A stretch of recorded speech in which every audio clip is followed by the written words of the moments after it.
Ito yung panahon na dapat ay mas palakasin pa natin yung ating pananampalataya sa Diyos. Ngayong gabi, tatlo sa ating mga kapuso ang magkikwento kung paano po binago ng pagmamahal at syempre yung pananampalataya sa Diyos, yung kanilang mga buhay, sa kabila ng kanilang mga naging pagsubok, mga pinagdaanan ng ating unang panauhin. Siya po'y aminadong naging biktima po ng droga. Pero ngayon tinatawag na siyang Pastillas King ng Nueva Ecija. Pastillas na po ang tinitira niya ngayon. Siya po si Ariel Aying Viñas. At siyempre kasama po ang kanyang kabyak na si Nancy Viñas. Welcome po sa Tunay Minado Glavio. Magandang gabi po. Magandang gabi po. Ayan, at Salamat po. naku, pakikwento po, Sir Aying, no, bakit siyempre talagang paano ka naging sa droga? Ano yung unang encounter mo dito? Nung bata kasi ko nung mamatay yung tatay ko pagkayari ko ng grade 6, namatay na siya. Siyempre hindi na ako makakapag-aral, namasukan na akong katulong noon. Nung mamasukan akong katulong, napunta ako sa bayan ng Gapan. Doon marami kong nakilalang kaibigan. Doon ko unang natikman ng marijuana, alak, 1983. Tapos 1984, may mga nag-alok na sa akin ng mas kakaiba na yung gamot, mga tabletas. Oh. Tapos, basta, So sa lahat na pagdaanan mo, parang ganun. tapos laging nakikipag-away, puro gulo. Halos sa loob ng isang linggo, pagka 3 beses lang ako nakipag-away, parang malungkot ang buhay. Ganun ha? Talagang trip mo talaga eh. Oo. Trip namin yung ganun. So ibig sabihin ba yung pag nakikipag-away ka, kahit walang dahilan, ikaw mismo, kahit walang humahamon sa'yo? Ikaw pasimuno, gano'n? Minsan ganun. Halimbawa, natingnan ka, gagawa ka ngayon ng tapos minsan kasi may tama ka, alam mo, nag-iisip ka. Kasi pagka may tama ka, nakita mo pa lang ang tao, parang masama na iniisip niya sa'yo, unahan mo na. So ngayon pag binaligan mo, anong epekto sa'yo nung pinagbabawal na gamot na yan? Ngayon, nakakahiya eh. Parang pag naisip ko, parang nakakahiya yung mga pinaggagawa ko. Kaya nitong kwan. O kailan nabago yung buhay mo? Nagsimulang mabago. Isang aksidente raw? Aksidente, hindi pa, nagpatuloy pa rin ako nun eh. Oo. Nung kabali-bali yung pa ako, yung kwan. Anong aksidente po yun? Yung sinasakyan namin bumangga sa truck kasi talagang inalisan namin ng preno yung sasakyan eh. Bakit? Trip eh. Parang mas mapipil mo kung talagang matapang ka kasi habang, di ba, normal kayo, tatanggalan mo ng preno tapos ngayon inom, tapos titira. Tapos ngayon, parang ngayon yung hindi sasakay, parang Oo. So anong nangyari po, ang pinsala sa inyo? ito, nabali yung dalawa kong paa hanggang ngayon may bakal ako sa paa. Okay. Tapos, Pero sabi mo, hindi pa rin naging dahilan yun para Hindi pa rin iwasan mo naging yung dahilan. bisyo. So ano yung talagang naging rason para talikuran mo na ito? nung makilala ko siya, nung makilala ko si Nancy, nung makilala ko siya, kailangan kong magbago. Saan mo kayo nagkakilala? Sa palengke ng Cabiao. Bakit? Ba't nasa palengke ka? May tindahan po ang nanay ko. May ng pwesto bigas. kayo. Opo, opo. Tapos, bumibili. Naka-ahente siya ng damit. Okay. Nag-deliver siya ng damit. So, isang araw, nung ikaw yung nagbabantay, siya naman yung Oo, nag-deliver siya ng damit. May friend ako na pinakilala siya. Ano to? Love at first sight ba to? Sa akin po, hindi naman noong una eh. Ano, kilala mo siyang adik? Hindi. Ay, hindi naman. Po, kasi malayo din Cabiao, Gapan. So, nung nakilala niyo po si Nancy, Pinilit kong magbago kasi parang umibig talaga agad ako sa kanya. Kasi kailangan ko... Love at kasi, first sight, love at first sight. kasi mahirap manligaw ng kan eh. Sasabihin, adik yan adik ka nun. makakarating, ano? Oo, makakarating. Kailangan kong bago. Pero inamin mo sa kanya. Hindi pa rin. Hindi pa rin. Pero nalaman niyo po. Naririnig, may nagkukwento, pero hindi ko Naninira. naman pininiwalaan. Pero naging mapagbiro daw po ang tadhana dahil dumaan sa isa namang pagsubok ang inyong pamilya, namatay naman yung panganay na anak. Pakikwento naman po, nung namatay ho ba, para malimutan nyo yung problemang yun Bumalik po ba kayo Nag-inom ako ng alak. Pero hindi na siya nagdroga. Puro alak, Alak na naman. lang. Basta Alcoholic gabi-gabi. naman. Gabi-gabi lasing ako. Ganun. Ilang taon po yung panganay niyo? Ay, hindi, Nabuhay na ano sila lang. isang araw eh. Ah, Firstborn. Hindi First namin baby. siya napagamot kasi wala kaming pera. mm, Hindi namin siya nadala sa Magandang sa maganda-gandang ospital. mm. Ito kamatayan niya nitong April 9. Ah, talaga. So, pero si... Mahal na araw din nun. Oo nga, pero kayo po ang naging sandigan po ni Sir Ayeng. Opo. Pa- Bumangon kami. ano pong ginawa niyo para... Nagsikap po kami. Nung talagang wala na kami pera, napilitan po akong mag-abroad. OFW? OFW. Saan po kayo? Nag-Taiwan po. Taiwan, opo. Nag-ipon kami ng konting puhunan, tapos nung pinauwi na niya ako, nag-start na kami.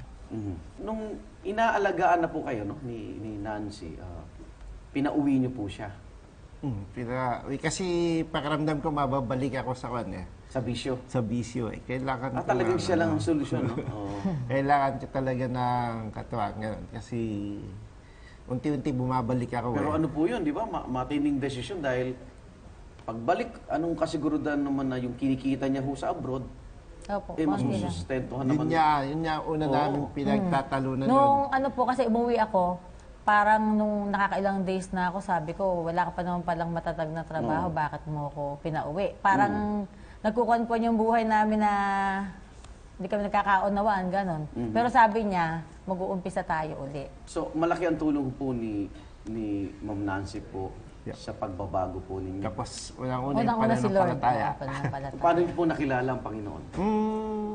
Dati naman ako, basta lagi naman ako nagdadasal nun kahit sabog ako eh.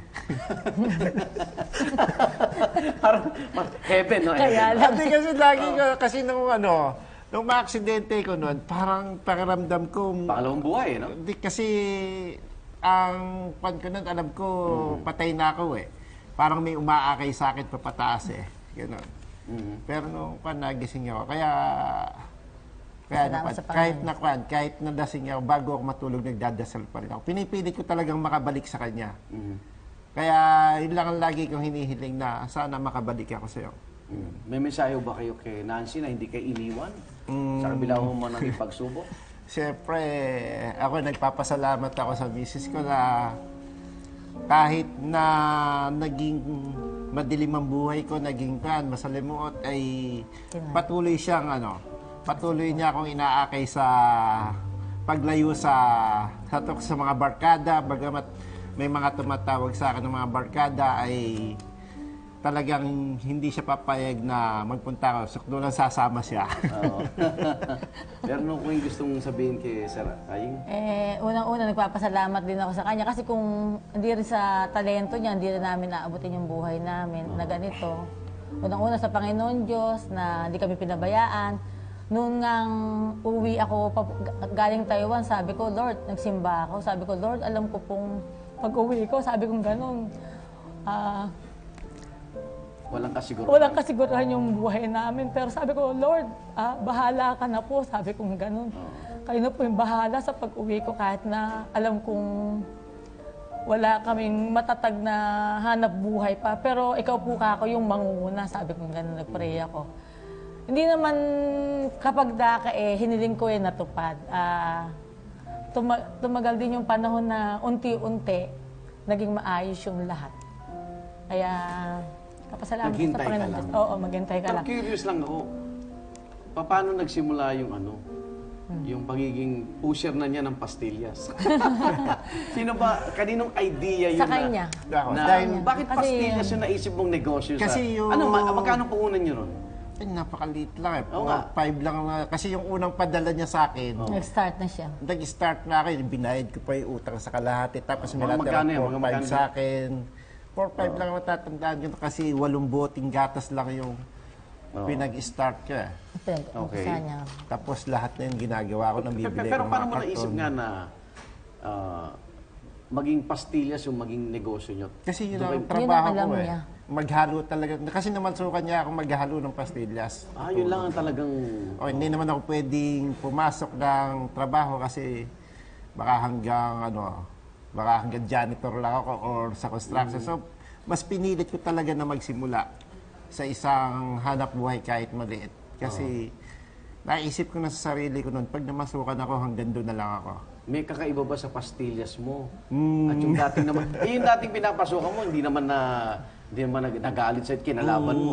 Malaki naapektuhan siya talagang nung magsimula ako. Kasi, pero yung natutunan ko sa kanya, mas binago ko naman. Tapos, ibinalik ko rin sa kanya yung natutunan ko. Kasi binago ko lahat yung timpla. Okay. Tapos, nung naapektuhan siya, ay tinuro ko rin naman So, sa kanya. sariling aral mo yung timpla, gano'n? Sarili. Ganun. Yung tumama sa panlasa mo rin. Oh, yeah. So, paano yung ginawa niyo pagtitinda ng pastillas? May tindahan kaming maliit, binuksan namin. Oo. Sa harap ng bahay namin. Nag-start kami, una kasi chicharon lang ang tinda namin Tapos nag-try kaming magtinda ng pastillas. Nung bandang huli, yung pastillas na lagi hinahanap. Oo. Pag wala siya, ako nagluluto ng pastillas. So, sa tingin niyo ba itong naging tagumpay niyo sa negosyo, parang biyaya na rin dahil sa naging pagtalikod niyo sa vision ni Sir Aying, tapos sa ipinakita niyong pagmamahal sa isa't isa po? Ito na yung dinadasal mo, Nancy? Opo, siguro po. Tsaka, kumbaga, may social responsibility din kami dun sa mga farmers sa amin na kahit yung binibili naming gatas, magagamit nila kahit pambaon man lang ng mga anak nila. Anak, inisip niyo pa rin yung iba na oo. makatulong sa kanila. Oo. Ngayon, kamusta na ang negosyo? Okay naman po. Hari na ng pastillas, no? Nakakaraos lang po. Yung mga anak niyo, natapos na ba ng pag-aaral Natapos dahil na sa po. pastillas? Opo, doon po lahat galing. Ngayon, bukod po sa pastillas, balita namin ngayon, si Sir Aying po, isa po siyang motivational speaker sa kanilang lugar para sa mga kabataan o mga kababayan natin po na nalulong sa pinagbabawal na gamot. So, anong madalas niyong naririnig po sa hinaing nila, Sir Aying, at ano yung sagot niyo sa kanila? Patuloy ko lang sinasabi sa kanila ay magbalik loob sila sa Panginoon. Kasi napakahalaga ng pagbabalik loob sa Panginoon Kung hihilingin mo sa Panginoon na ang kalooban niya ang maganap sa inyo, ay napakadaling magbago. Walang imposible. Oo. Kasi ako naman, hindi naman ako na-rehab pero muntik lang. Nakaya. Nakaya ko dahil sa pagbabalik loob sa Panginoon. Ay, congratulations po sa inyong dalawa. At marami ho kayong hindi nyo alam na naging inspirasyon nyo inyong mga kwento. At ito, kaya po kayo nandito para mas ipalaganap pa ho namin dahil sa nangyayari po ngayon sa ating lipunan, mas maganda yung may nakikita sila. Positibo naman pala. Opo, hindi naman po lahat na nagdodroge nawawala na dapat ng pag-asa. Oo. Ako maraming salamat po at nakasama po natin ngayon. Maraming salamat din po. Ito yung ilan sa kanilang mga produkto.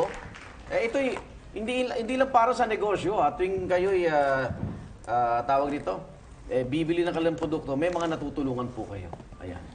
Ayan, ito po. Ginawa ko ito na Ano po less ito? sugar talaga yan Para sa sa'yo. inyo. Matabang yan. Yan. Oh. Tapos meron Kahit tayo doon na ikaw, hindi naka-roll sa asukal. Hiwalay ko na po ito. Alam niyo, mami, Ano? mawawala na po lahat yan. Marami Matabang doon. po talaga yan. Salamat po. Ay, Salamat din po. tama, gawa sa kapara yung mga magsasaka, no? Ayan, no? Kung may pasti. Talagang may ganito po kayo o gawa nyo lang po talaga sa akin to? Hindi po, talagang ginagawa Talagang may namin gawa yan. namin Pero yan. yan, sinadya lang namin talaga yung pagkakagawa niyan. Talagang binawasan ko sa asukal yan. Aba, Meron tayo doon yung kinukutsara, dinalan ka namin. marami na pala kayong sangay.